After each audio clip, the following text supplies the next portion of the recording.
Gado Agro, com Kellen Severo. Oferecimento Ihara.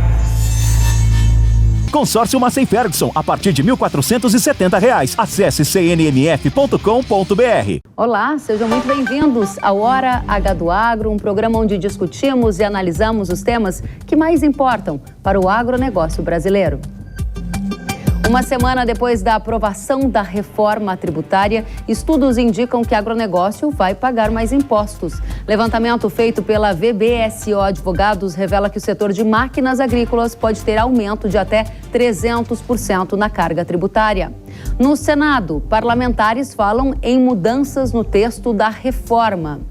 E mais, o Parlamento Europeu aprovou uma nova lei verde para restaurar 20% da natureza da Europa até 2030.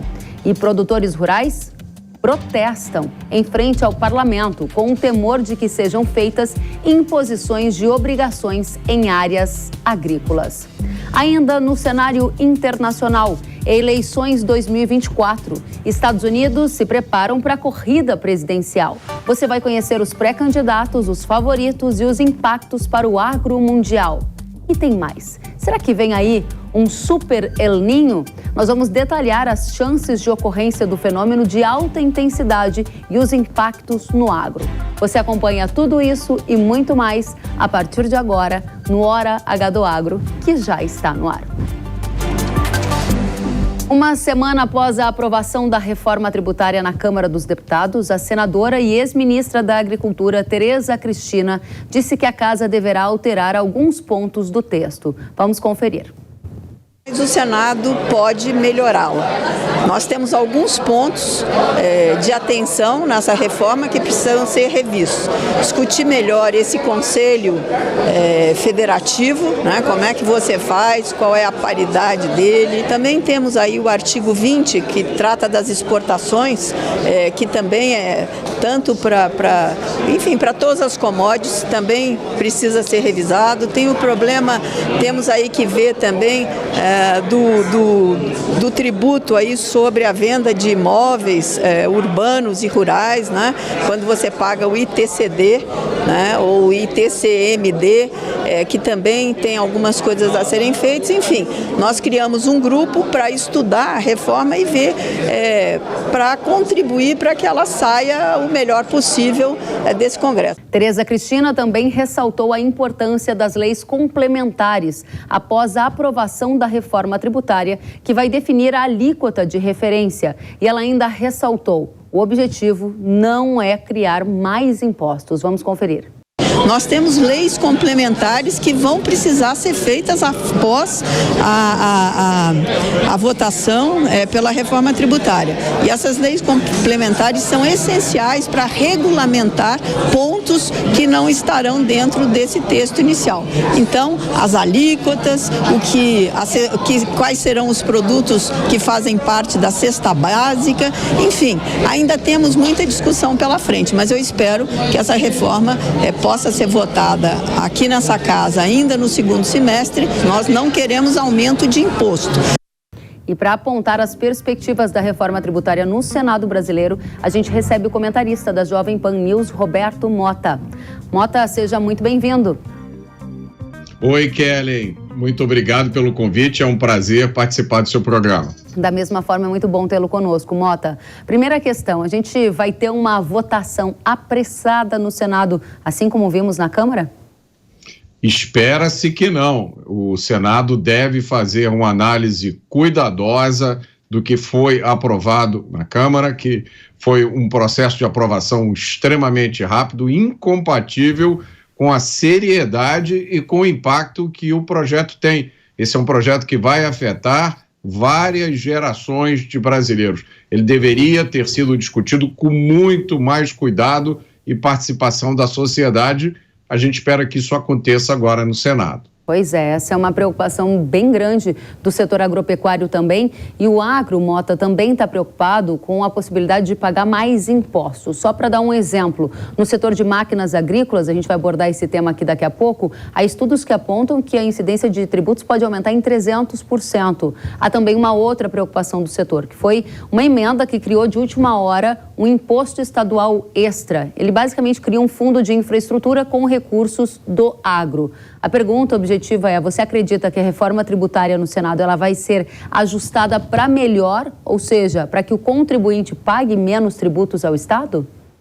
Eu acredito que sim, porque está havendo uma mobilização geral da sociedade e de vários setores econômicos como reação a indefinições do que foi aprovado na Câmara dos Deputados. Muita gente faz simulações, faz estimativas, mas não existem estudos concretos, sérios, mostrando o que vai acontecer.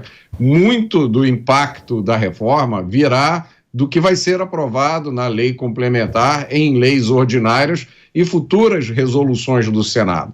Então, a gente pode especular sobre uma carga tributária, como vai ser agora, e lá na frente isso ser completamente diferente, o que gera uma grande insegurança, Kellen. Tem gente dizendo que o aumento da carga tributária, por exemplo, na área de serviços, não vai ultrapassar 8%. Tem gente que diz, especialistas, que vai passar de 33%. Quem tem a razão? Por isso, o trabalho do Senado tem que ser muito cuidadoso. Muito cuidadoso. Nesse momento, muitas pessoas me disseram, e a sensação que fica é de que foi passado um cheque em branco. A reforma passou de uma forma muito assodada, apressada na Câmara, e alguns fundamentos básicos, como, por exemplo, a alíquota padrão do IVA, a gente não sabe qual vai ser. Nessa semana, inclusive, a ministra do Lula, Simone Tebet, disse que a taxa de referência do IVA pode ficar entre 26 e 28. Aí o Haddad, ministro da Economia, falou que vai ficar em 25. E tem estudos que apontam que a taxa do IVA do Brasil vai ser a maior do mundo. Você tem uma opinião de qual deve ser essa alíquota de referência na prática? Eu conversei com muitos especialistas, como eu disse, existe uma diversidade de opinião, mas fazendo uma média de tudo o que eu vi, e considerando tudo que aconteceu no Brasil nos últimos tempos, considerando que esse atual governo tem uma obsessão em arrecadar, nós acabamos de ver uma modificação nas regras do CARF, tá? Já foi sinalizada uma futura alteração do imposto de renda, então eu acho difícil que essa alíquota fique em menos de 30%. Caramba, menos de 30%. A gente começou essa conversa falando em 25%, você já fala em 30%, eu já ouvi o governador Caiado falando em 35%. De fato, há muitas preocupações. Neste momento, a sua avaliação do texto que saiu da Câmara e chegou no Senado, essa reforma tributária, foi boa ou foi ruim para o país? O que foi aprovado até agora é inevitavelmente, claramente ruim para o cidadão, ruim para quem produz. Porque o primeiro requisito de uma reforma, Kellen, deveria ser reduzir a carga tributária. É o primeiro. Né? Essa reforma não reduz e ela muito provavelmente aumenta. O segundo requisito deveria ser criar maior segurança jurídica. Nós já ouvimos vários juristas dizendo que vai começar um inferno tributário, que nós vamos ter 2 sistemas funcionando ao mesmo tempo, há vários programas que existem hoje que não são, aos quais não é feito referência nessa PEC que foi aprovada, ninguém sabe como vai ficar. E o último requisito de uma reforma tributária é a simplificação. Dizem que essa reforma vai simplificar, mas a impressão que a gente tem é que vai simplificar para o Estado, vai ficar mais fácil para o Estado arrecadar. E aí, imagine se o Estado, no momento em que fica mais fácil arrecadar os impostos, vai conseguir resistir à tentação de aumentar a carga tributária. Realmente é um desafio que a gente, enquanto contribuinte, tem pela frente. Para seguir adiante em relação ao Senado, Mota, no começo da nossa conversa você disse estar confiante que lá no Senado essa reforma pode ser melhorada. Eu gostaria de entender de onde vem parte dessa confiança e também lembrar a nossa audiência que cerca de 50 senadores hoje compõem a bancada do agro no Senado. Quero entender as suas expectativas de que se esta reforma pode ser melhorada, em qual direção e por quais fatores no Senado brasileiro. O que me leva a pensar dessa forma é a consciência, Kellen, que eu vejo que existe em vários senadores do impacto que essa reforma pode ter. Tá? a rapidez com que ela foi aprovada na Câmara dos Deputados é simplesmente inaceitável. Não se pode tratar um assunto grave como esse da forma com a qual ele foi tratado na Câmara dos Deputados. Então, eu acho que existe em vários senadores a disposição de rever o que foi aprovado. É certo que o governo tem uma superioridade numérica no Senado, mas eu acho que quando a consciência começar a se espalhar sobre o impacto potencial que essa reforma pode ter sobre a economia brasileira, ninguém vai querer assinar embaixo de um projeto que significará desemprego, que significará falências de empresa e atraso para o país. Muito bem, Mota, você tocou num ponto crucial, você falou sobre a superioridade numérica do governo no Senado. Na Câmara, alguns tinham expectativa de que seria mais difícil passar a reforma do jeito que ela passou. E foi assim, vapt-vupt. Agora, no Senado, pode ser ainda mais fácil para o governo conseguir uma aprovação dessa reforma, talvez com pequenas mudanças. Considerando que haja mudança no Senado e que o texto volte para a Câmara, você acredita que terminaremos 2023 com uma reforma tributária aprovada e já com data para entrar em vigor no Brasil? Nos termos atuais, eu espero que não, Kellen. Se difundiu aí eu não sei como é que eu classifico, mas uma desinformação, para usar uma palavra que está na moda, de que qualquer reforma é melhor do que deixar como está. Não é verdade. É possível piorar o sistema e muito. Também não é verdade que essa reforma que foi aprovada é a única que existe. Há vários outros textos alternativos, por exemplo, a chamada PEC do emprego, que está no Congresso para discussão. O deputado Luiz Felipe de Orleans e Bragança tem uma proposta de reforma tributária que segue o modelo tributário americano. Existem várias alternativas. Um assunto como esse não pode ser tratado dessa forma. Tem que ser aprovado de qualquer jeito. Então, apressa-se um ritual que tem o seu tempo devido, faz-se uma votação numa hora tarde da noite. Se eu não me engano, a votação foi até remota. Não é possível se tratar um assunto como esse dessa forma. Então, se for para tratar assim e essa reforma puder ser revisada, eu acho que esse deve ser o caminho. A gente esperou tanto tempo, não pode esperar um pouco mais para ter uma reforma que realmente sirva ao Brasil. E eu acho que nós não podemos abrir mão do que eu considero o mais importante de tudo, a redução da carga tributária. Uma reforma tributária que não reduz a carga tributária é como você fazer uma reforma na legislação penal que não diminui o crime. Uma reforma aprovada do jeito que essa foi, é como eu dizer para você, Kellen, você vai por um lugar maravilhoso, eu vou te dar uma passagem, mas você só vai saber que lugar é esse depois que você já estiver embarcado no avião e o avião estiver no ar. É, no mínimo, uma brincadeira com a capacidade de raciocínio e com a inteligência das pessoas. E aí eu acho que é importante, Kellen, a gente olhar o histórico, tudo que já aconteceu nesse governo e que cada um faça a sua avaliação, se esse governo merece ou não um crédito de confiança. Roberto Mota, comentarista da Jovem Pan News, muito obrigada pela sua análise sobre reforma tributária e pelas expectativas no Senado brasileiro. Volte sempre, você é muito bem-vindo. Muito obrigado, Kelly, e parabéns pelo seu trabalho. Igualmente, Mota, até a próxima. O relator da reforma tributária no Senado, Eduardo Braga, afirmou que a ideia é entregar a PEC de volta ao Senado até o final de outubro. Isso porque, após alterações no texto da reforma no Senado, as modificações precisarão da aprovação da Câmara. Vamos conferir.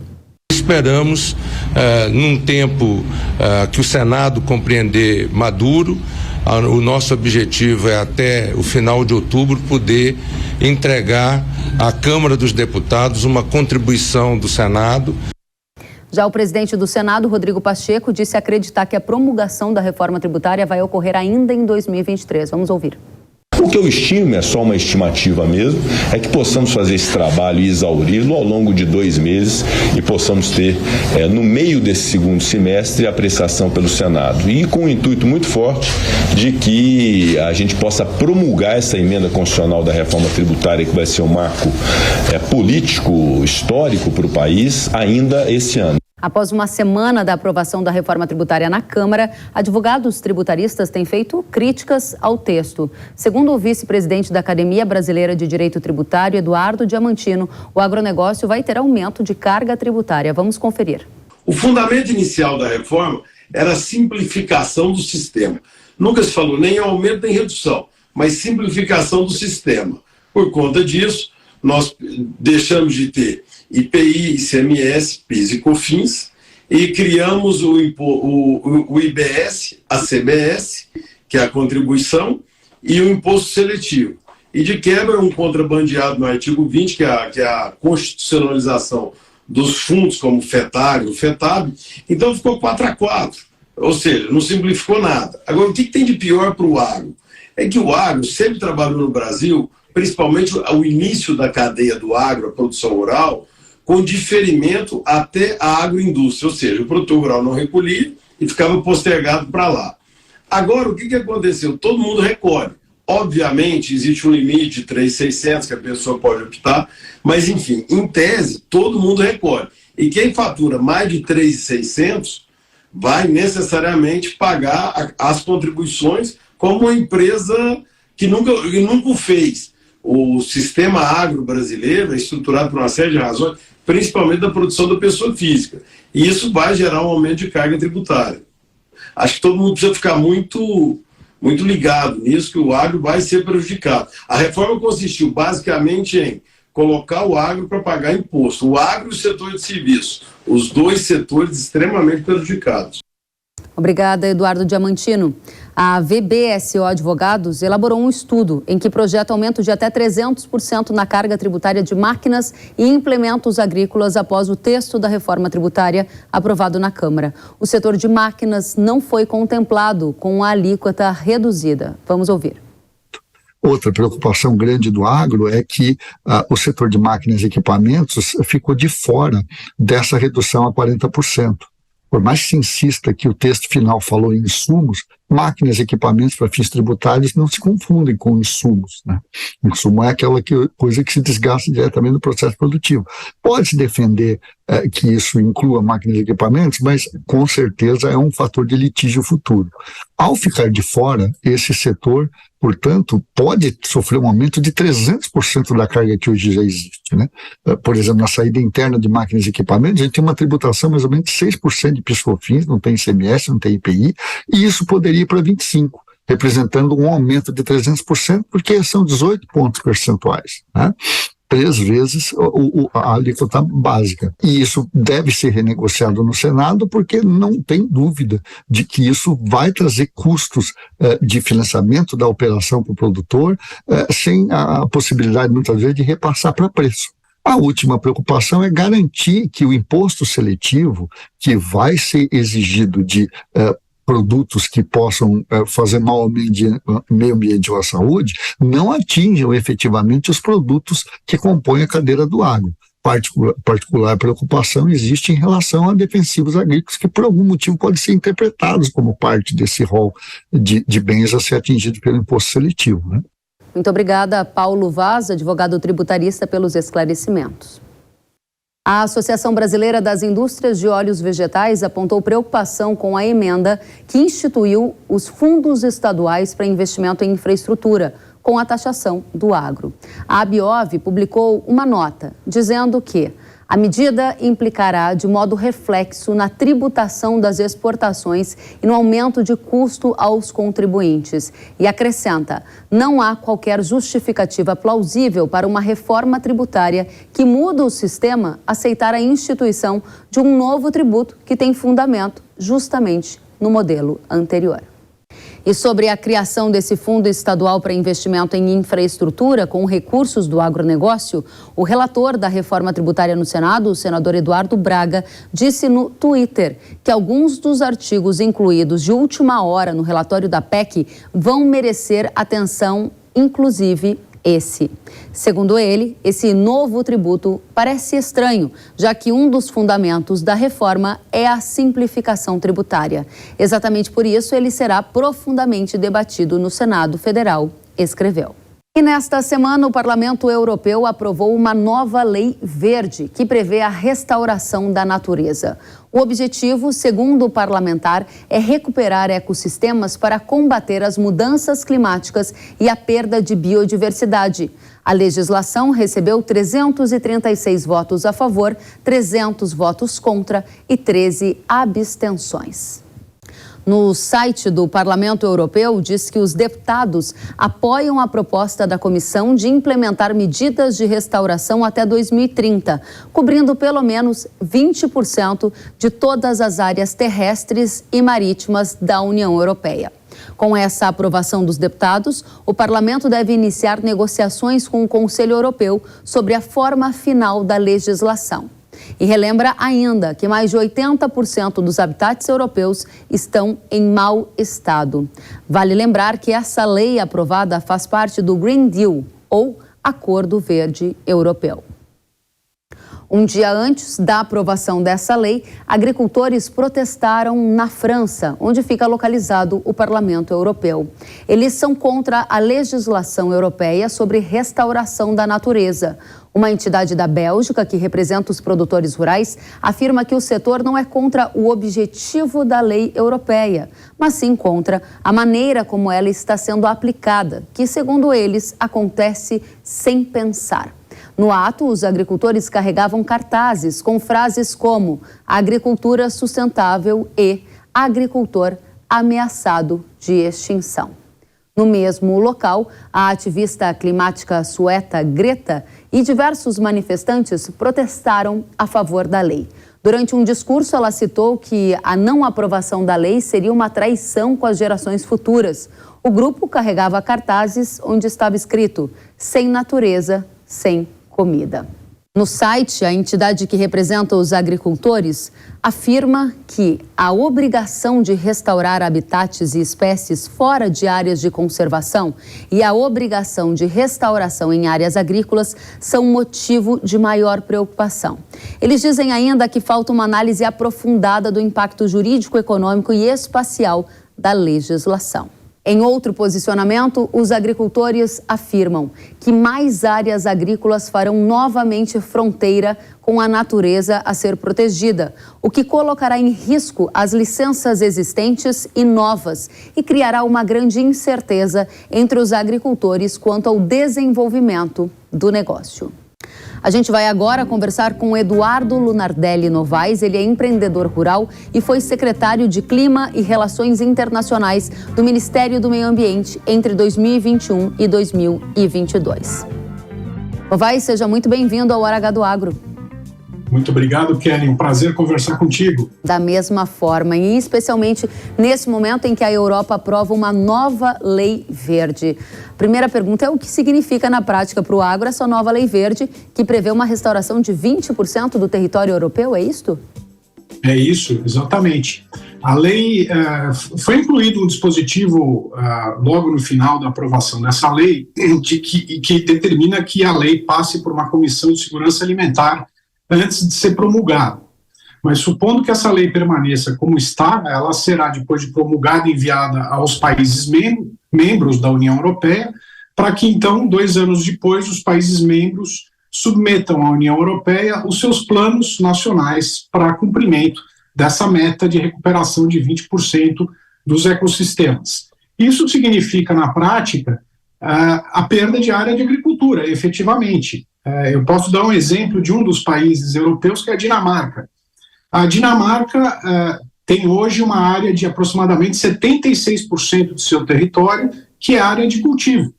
E esse cultivo que se faz na Europa não é parecido com o nosso aqui, né? Nós temos aqui práticas muito mais sustentáveis, de plantio direto, de cobertura solo, etc. Lá eles fazem um sistema anterior, que é o sistema de subsolar, arar, gradear, etc. E o restante do território do país é alocado para a pecuária, para pastagens ou para a ocupação humana, né? Portanto, o que existe de área agricultável na Europa está ocupado efetivamente pela agricultura. Então, não existem áreas livres para serem alocadas à recuperação de ecossistemas, seja lá qual for o formato que vier a ser implementado para essa dita recuperação. Portanto, sim, haverá um impacto importante na agricultura, na área alocada para a produção agropecuária na Europa, e especificamente, na minha opinião, essa lei específica é boa para o Brasil, porque passa a colocar determinadas pressões de uso e ocupação do solo ou de ordenamento territorial na Europa, que nós aqui no Brasil sentimos há muito tempo e que são muito mais restritivas do que essa lei impõe ao território europeu. Portanto, eu acho que para o Brasil é interessante, é positivo, porque certamente ganharemos apoio político e força na articulação com grupos internos à Europa.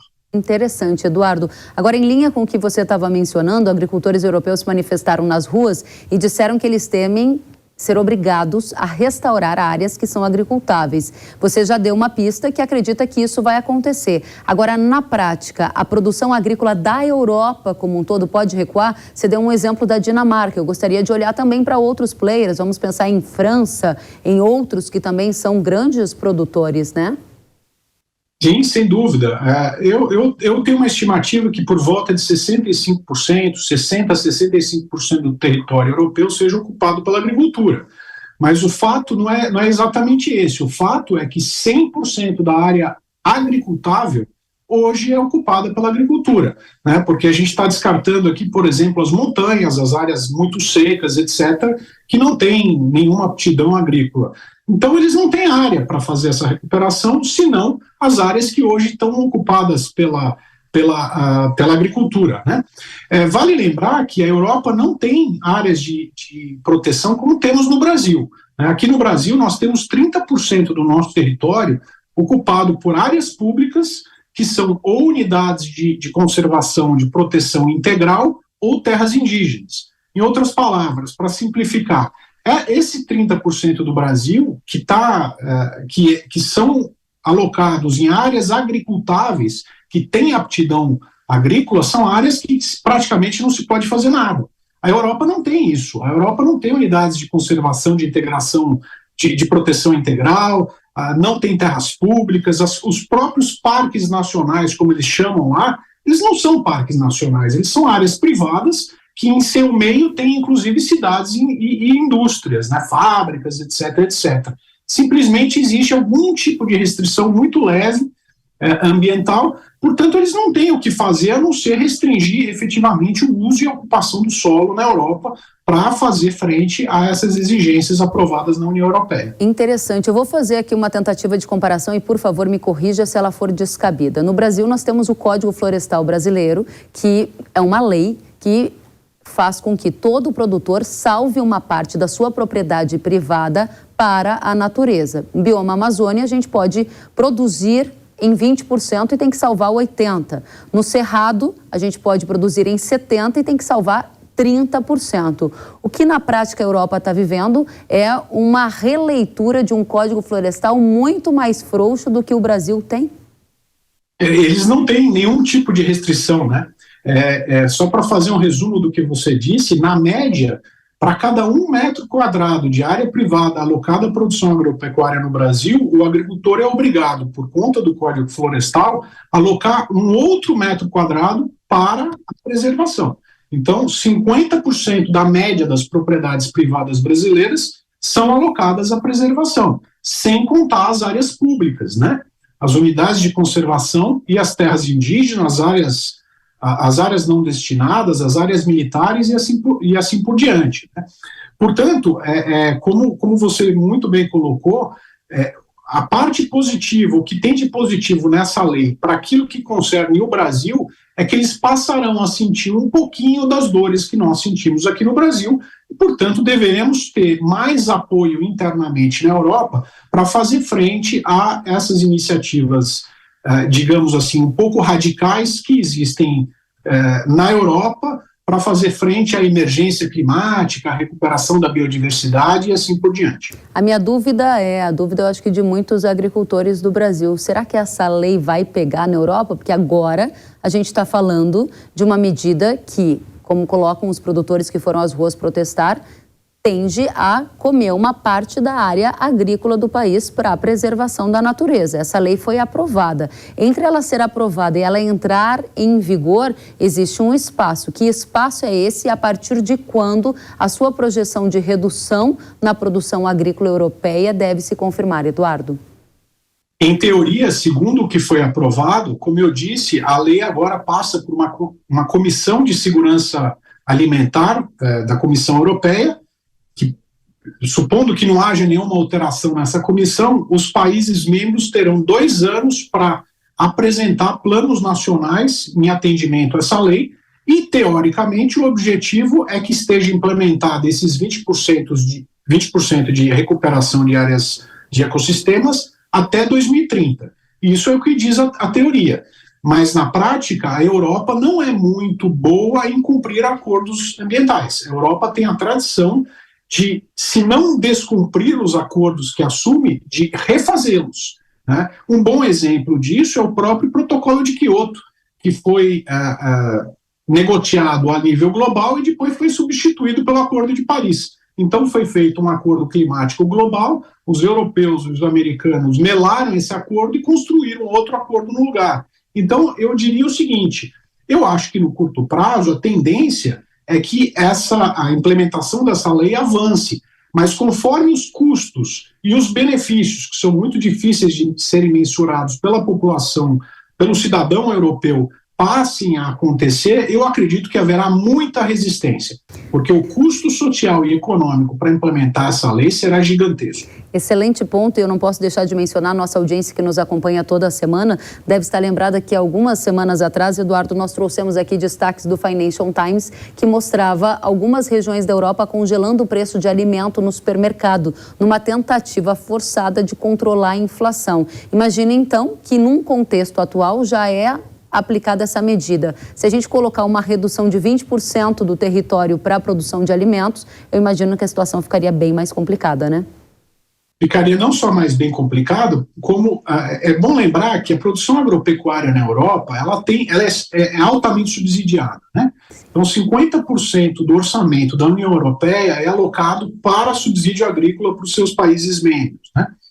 E existe uma razão importante por trás disso. Não se trata exclusivamente de protecionismo, embora se trate também, mas existe uma questão social, né? Quer dizer, é a manutenção da tradição da ocupação do território rural e tudo mais, que é algo que não pode ser descartado. Então, a gente pode esperar muita turbulência, porque, como eu disse, eu friso aqui, é muito importante lembrar, eu vou usar o exemplo do Acordo de Paris para ilustrar o que eu pretendo dizer. O Acordo de Paris tem como objetivo manter o aquecimento da temperatura do planeta a no máximo 1,5 graus acima dos níveis pré-industriais no ano de 2100. No ano de 2100, a maior parte da população global não vai estar aqui para ver os resultados dos esforços que estão sendo implementados hoje, que são da ordem de trilhões e trilhões de dólares. Então, esse movimento, quer dizer, essa radicalização desses posicionamentos estão impondo um custo gigantesco à sociedade global no dia de hoje, sem que a sociedade tenha condição de avaliar qualquer tipo de retorno ambiental. Né? Então, eu acho que é muito provável que nos próximos anos, ao nos aproximarmos aí da virada da década, nós deveremos começar a ver uma volta a um modelo um pouco mais racional, um pouco mais calmo, um modelo que privilegie os recursos estratégicos vitais de qualquer país, que são energia e produção de alimentos. Então, eu sou pessimista no curto prazo, mas otimista no médio prazo. Eduardo Lunardelli Novaes, uma satisfação recebê-lo. Eduardo, que é empreendedor rural e foi secretário de Clima e Relações Internacionais do Ministério do Meio Ambiente entre 2021 e 2022. Volte sempre, muito bom tê-lo conosco. Muito obrigado pelo convite, Kelly. Até a próxima. Até a próxima. O governo brasileiro segue atento à lei antidesmatamento imposta pela União Europeia aos exportadores de produtos agrícolas. Segundo autoridades, não está descartada a possibilidade de o país recorrer à OMC, Organização Mundial do Comércio, contra essas novas regras. Vamos conferir. O Brasil poderá recorrer à Organização Mundial do Comércio contra o regulamento da União Europeia para produtos livres de desmatamento. A norma entra em vigor em dezembro de 2024. Segundo a secretária de Comércio Exterior do Ministério do Desenvolvimento, Tatiana Prazeres, a medida é unilateral e impactaria em 34% dos produtos que o Brasil exportou para o bloco europeu em 2022. O fato de que é necessário um esforço para que a gente se adapte e consiga comprovar que estamos adaptados às exigências, não afasta a possibilidade de a gente efetivamente questionar as novas exigências europeias à luz das regras internacionais de comércio. Os impactos da nova lei europeia nos produtos brasileiros foram debatidos na Câmara. Entre outros pontos, o regulamento incide sobre diversos produtos de origem natural, como madeira, soja e carne bovina. Para entrar na Europa a partir do próximo ano, essas commodities deverão passar por vistorias que afastem o risco de elas terem sido produzidas em áreas desmatadas. Entre as punições previstas estão a suspensão das importações, apreensão ou destruição de produtos e multa de até 4% do faturamento anual da empresa. Para o diretor do Departamento de Política Comercial do Itamaraty, embaixador Fernando Pimentel, a classificação de países por risco de desmatamento é arbitrária. Infelizmente a MC demora muito, a gente precisa agir nisso mais rápido. A MC demora, ela olha para trás, você tem que sofrer o dano para ir reclamar.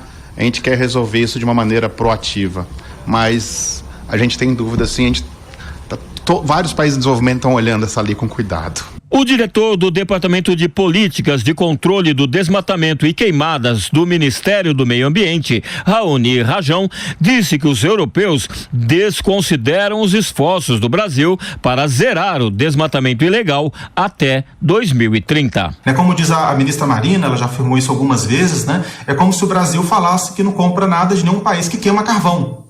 Né? Enfim, não pode. Claro que os países estão trabalhando nessa direção. A própria União Europeia tem, né, um mercado de carbono que quem decide queimar carvão tem que pagar uma taxa de carbono, tem que pagar, né, para poder fazer isso. Isso acaba gerando um incentivo para outras tecnologias, mas de uma hora para outra proibir de maneira dura é algo que seria contraprodutivo. Rajão garantiu que a maioria absoluta dos produtos brasileiros atende a todos os requisitos da regulação europeia, mas teme que as comprovações necessárias causem prejuízos, sobretudo aos pequenos e médios agricultores.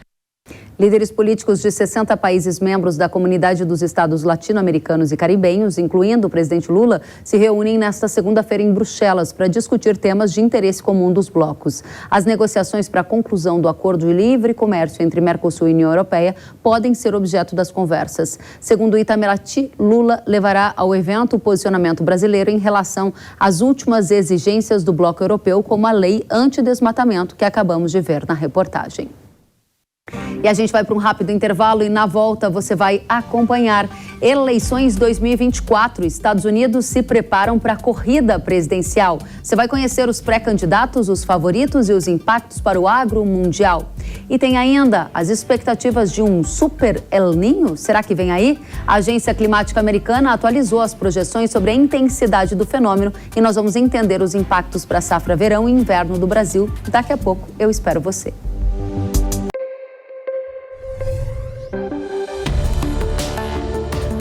O agro, setor que movimenta a economia brasileira, gerando renda, emprego e oportunidades para toda a população.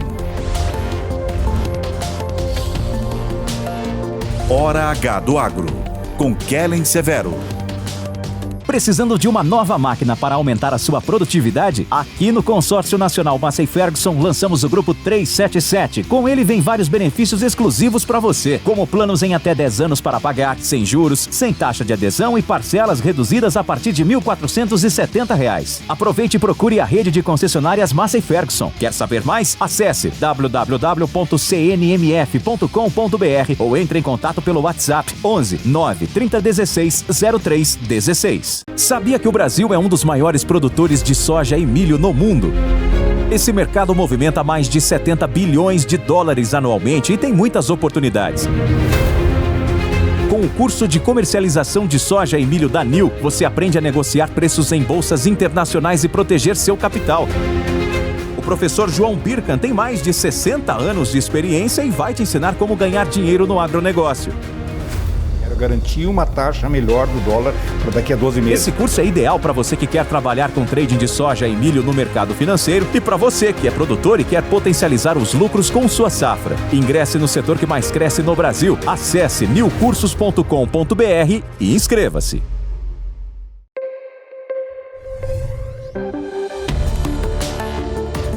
O agro, setor que movimenta a economia brasileira, gerando renda, emprego e oportunidades para toda a população. Hora H do Agro, com Kellen Severo. Estamos de volta com Hora H do Agro, aqui na tela da Jovem Pan News. Os americanos se preparam para as eleições presidenciais que vão ocorrer nos Estados Unidos em novembro de 2024. A gente vai agora conhecer quem são os pré-candidatos, os favoritos e os possíveis impactos dessa disputa para o agro mundial. Para essa conversa, a gente vai receber o diretor para as Américas da Eurasia Group, Christopher Garman. Christopher, seja muito bem-vindo à Jovem Pan. Olá, é um prazer estar aqui com vocês. Da mesma forma. Primeira questão é quais são os principais nomes para essa corrida presidencial dos Estados Unidos em 2024, que já é assunto para a gente. Bom, acho que os dois principais nomes, vamos ter um repeteco entre o presidente Joe Biden, de um lado, do campo democrata, e tudo indica o ex-presidente Donald Trump. O presidente Joe Biden está dando todos os sinais que ele quer concorrer à reeleição. Quando o presidente incumbente decide isso, é muito difícil qualquer concorrente dentro do seu partido poder ser bem sucedido nas primárias. Até escuto relatos na Casa Branca que ele deve começar a campanha a partir de setembro desse ano. Então, de uma forma muito inédita, o ciclo eleitoral está começando mais cedo nos Estados Unidos. E do campo republicano, nós temos o ex-presidente Donald Trump em uma posição muito vantajosa. Ele lidera as pesquisas, a despeito das dificuldades jurídicas que ele enfrenta. Ele tem um concorrente do governador da Flórida, Ron DeSantis, que também despontava nas pesquisas, mas só foi o ex-presidente começar a zoar do Ron DeSantis que ele começou a cair nas pesquisas, e quando ele foi indiciado, a vantagem do ex-presidente cresceu ainda mais sobre Ron DeSantis, a despeito do fato que o DeSantis tem um apoio do establishment republicano e muito financiamento. Então, parece que vamos ter uma repetição do ex-presidente Donald Trump contra o Joe Biden nas eleições presidenciais no ano que vem. Você citou o DeSantis, mas não citou o Kennedy Jr., que também ali nos democratas parece que está ganhando algum tipo de espaço. Está ou não? Vai ser Biden mesmo? Eu acho muito difícil, eu até diria assim, é quase inédito um presidente que concorre à reeleição não ganhar as primárias. Existe um mal-estar nas lideranças dos democratas sobre a idade do presidente Joe Biden. Ele entra nessa disputa, vai ter 81 anos de idade, existe uma preocupação nas lideranças democratas que talvez ele possa não ter fôlego, mas é muito mais difícil você eleger um sucessor do que ter um presidente concorrendo à reeleição. A gente tem dados disso, de um banco de dados de quase 400 eleições mundo afora.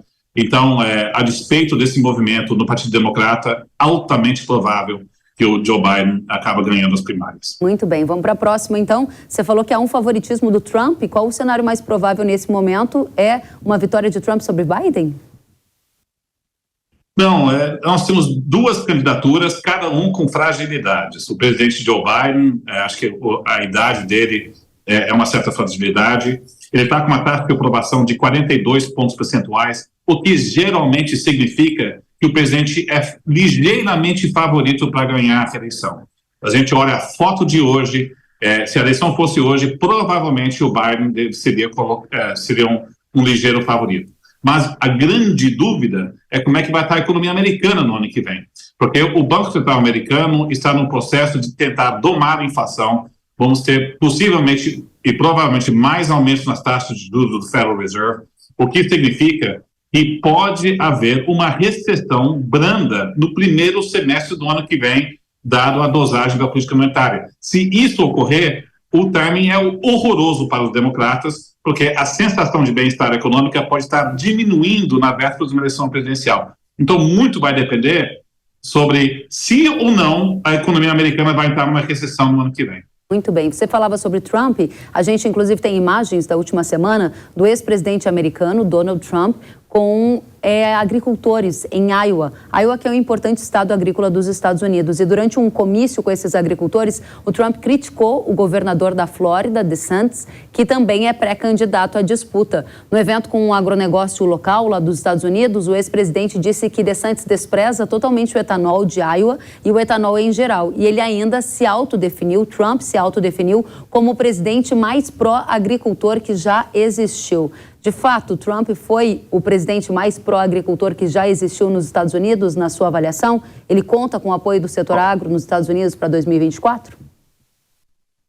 Não, ele tem uma base de apoio forte nos estados agricultores, sim, se a gente pega o perfil da base eleitoral dele.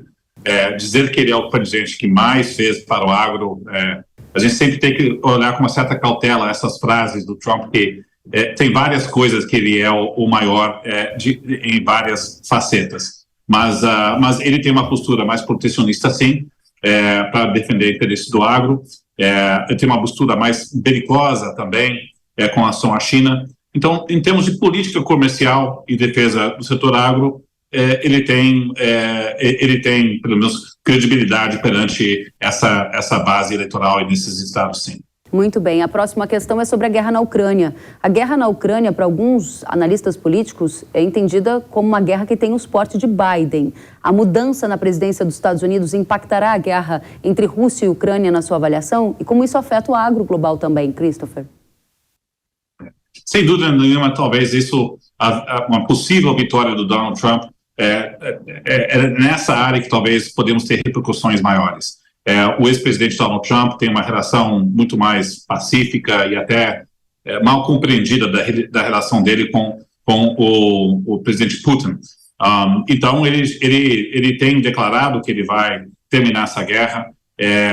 A vitória dele poderia colocar em risco, pelo menos em dúvida, se os Estados Unidos continuará os armamentos para o governo ucraniano do presidente Zelensky. É claro que para chegar a um acordo nessa guerra não é uma coisa que os Estados Unidos pode se impor. O que pode ocorrer é que os Estados Unidos já começam a ameaçar não dar armamentos para a Ucrânia. Aí resta saber se os países da Europa seguirão essa política do presidente Trump ou não. E também resta saber se o presidente Zelensky chegará a um acordo com o presidente Putin sobre esse conflito. Então, muitos passos são necessários para poder chegar ao fim de um conflito, mas certamente a perspectiva que os Estados Unidos talvez não ajude a Ucrânia de forma militar tão pesadamente pode mudar o cálculo, sim, desse conflito. Muito bem. Christopher, quero te agradecer demais. Christopher Garman, você certamente voltará mais vezes nessa corrida presidencial aí dos Estados Unidos para nos atualizar dos impactos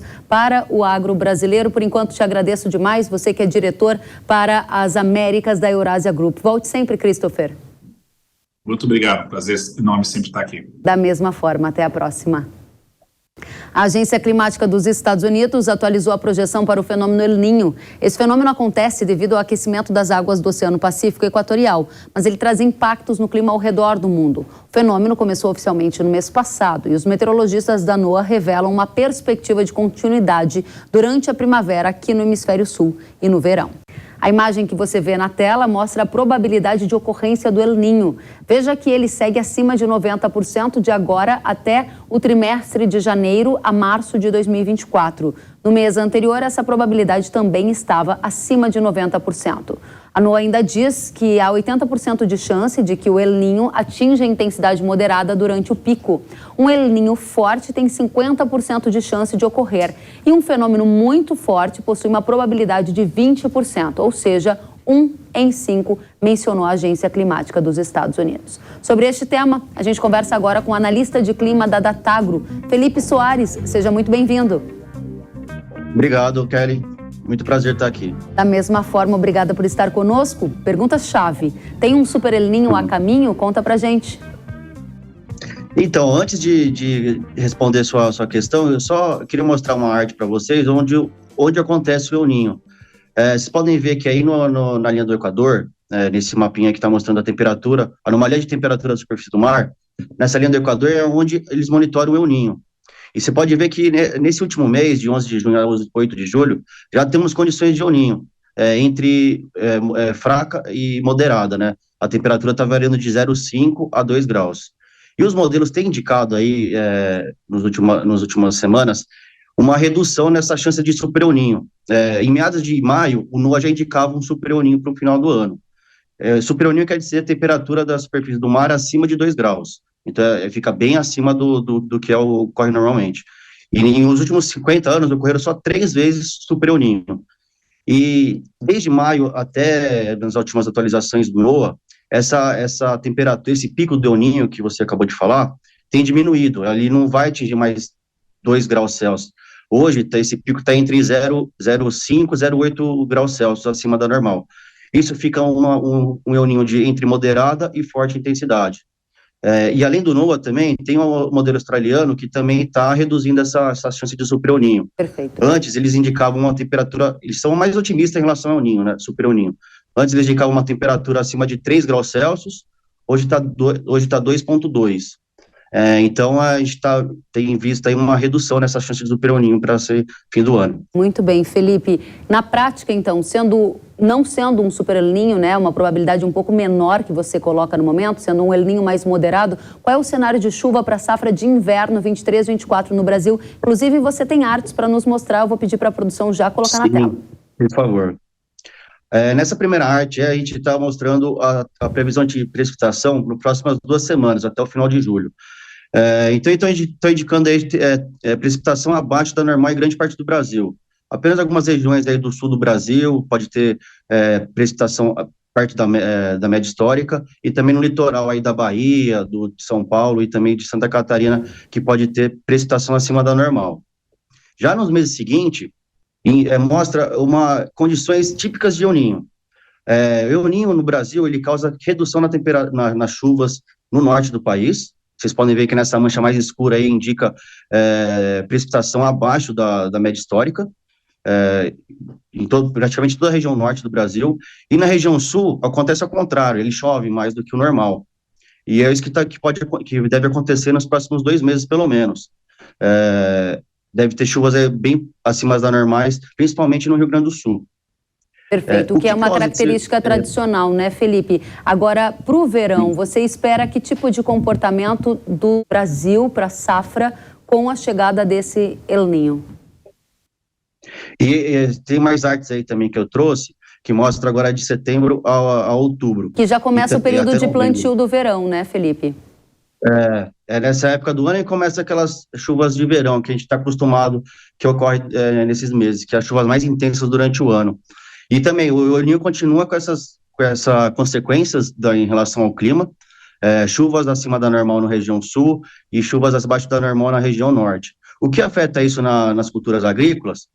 Principalmente na região sul, que a gente teve 3 anos aí de quebra de safra por causa do fenômeno Laninha, que é o contrário do El Niño, que teve teve seca bastante severas aí na região sul, teve 3 quebras de safras.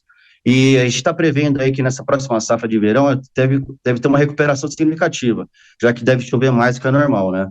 Interessante. Então, o El Niño contribuiria para o desenvolvimento da produção agrícola aqui no Brasil. Avançando um pouco mais, Felipe, nos Estados Unidos, o El Niño vai contribuir para uma quebra de safra? Eu sei que você também tem imagens, produção, põe na tela. Tem. Já o El Niño nos Estados Unidos, ele afeta mais a região de algodão, que fica mais na região sul aí dos Estados Unidos. Ele causa mais chuvas do que a normal. Isso e você pode ver que esses fenômenos devem ser mais intensificados em setembro e outubro, que deve chover mais do que o normal nesse período. Isso pode atrapalhar um pouco o ritmo de colheita no algodão.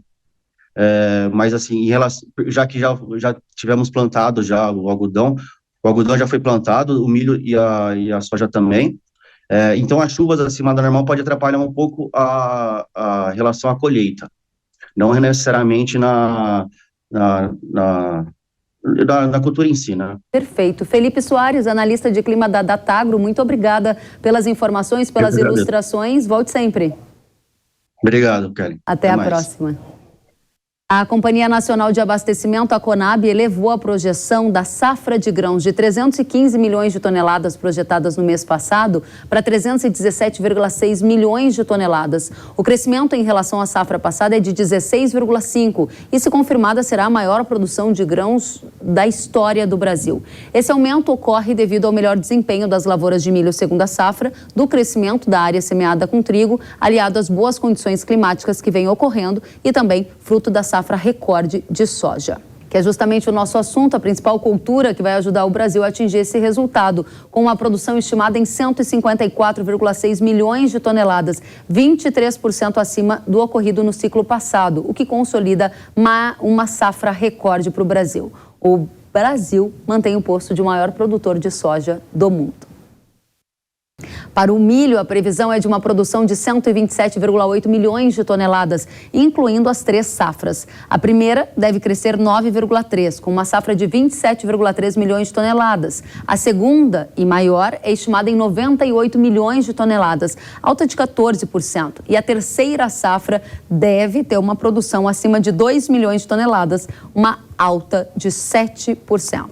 O secretário-geral da ONU, Antônio Guterres, enviou uma carta ao presidente russo Vladimir Putin com propostas para tentar salvar o acordo de exportação de grãos pelo Mar Negro. O tratado, assinado em Istambul em julho de 2022 entre russos e ucranianos, já foi prorrogado 3 vezes e expira nesta segunda-feira, dia 17. Autoridades russas têm dito repetidamente que não há motivos para renová-lo. A Rússia já fez essas ameaças antes. Nas 2 últimas prorrogações, o acordo foi estendido por 2 meses e não por 4, como era previsto originalmente. A gente segue na expectativa deste assunto.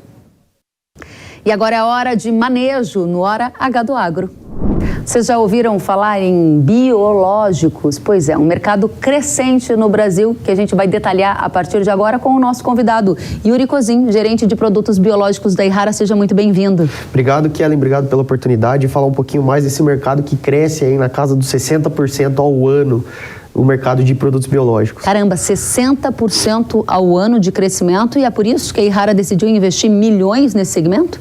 Pois é, Kellen, um mercado que cresce muito ano a ano, né? Um mercado que vem trazendo muita rentabilidade para o agricultor e principalmente é um produto diferenciado, né, para ele utilizar no manejo integrado de suas lavouras, né. A Yara vem investindo muito, como você bem disse, né, no ano de 2022 foram 26 milhões de reais investidos em pesquisa e desenvolvimento, né, que é o DNA da empresa, e dentro desses investimentos os produtos biológicos, né, trazendo aí para o agricultor, né, como falado, produtos diferenciados, né, com DNA japonês, né, da nossa tecnologia empregada em todos os produtos. Qual é a perspectiva de crescimento do mercado biológicos para o futuro?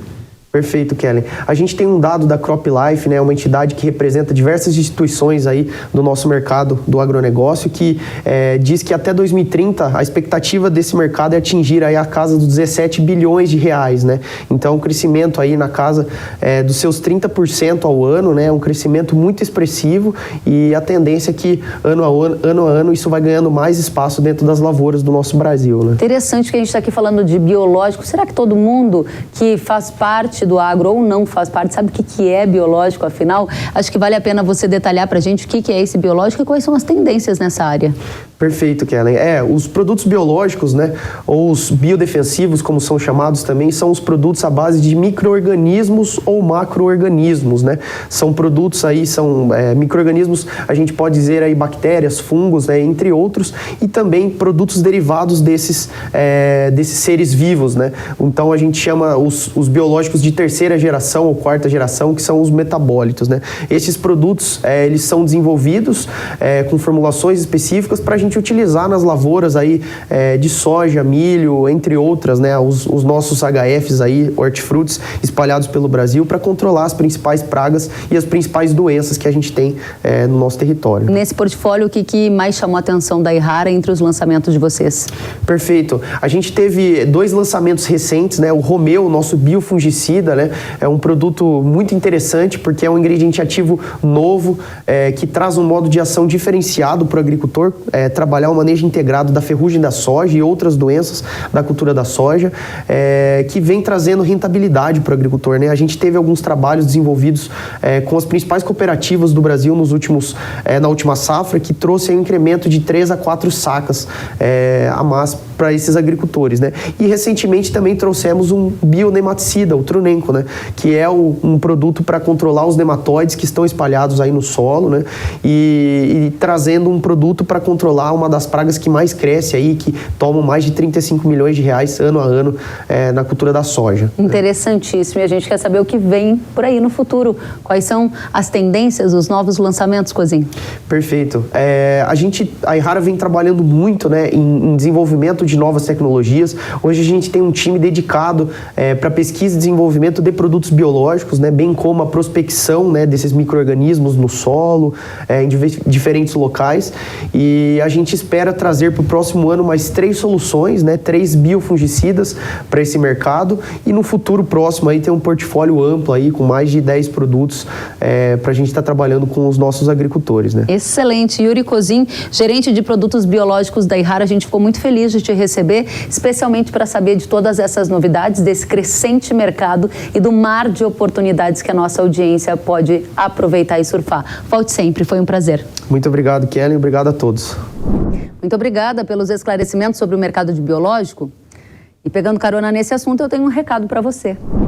Os produtos biológicos são grandes tendências que estão trazendo resultados expressivos no aumento da proteção e na produtividade. Por isso, a Yara apresenta Trunenco, o tratamento de sementes que coloniza a raiz da planta e repele os nematóides, formando uma colônia de proteção na semente.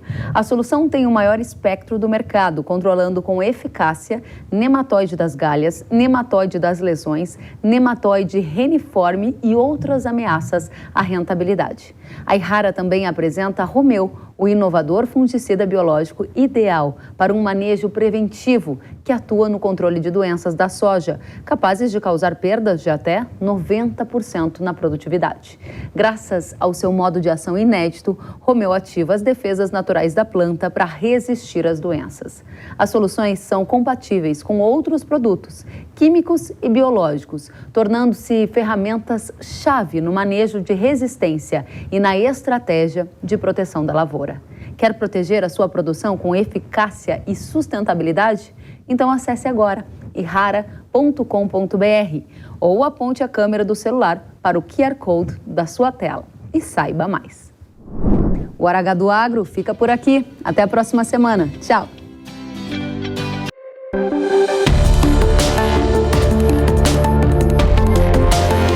Hora H do Agro, com Kellen Severo. Oferecimento Yara.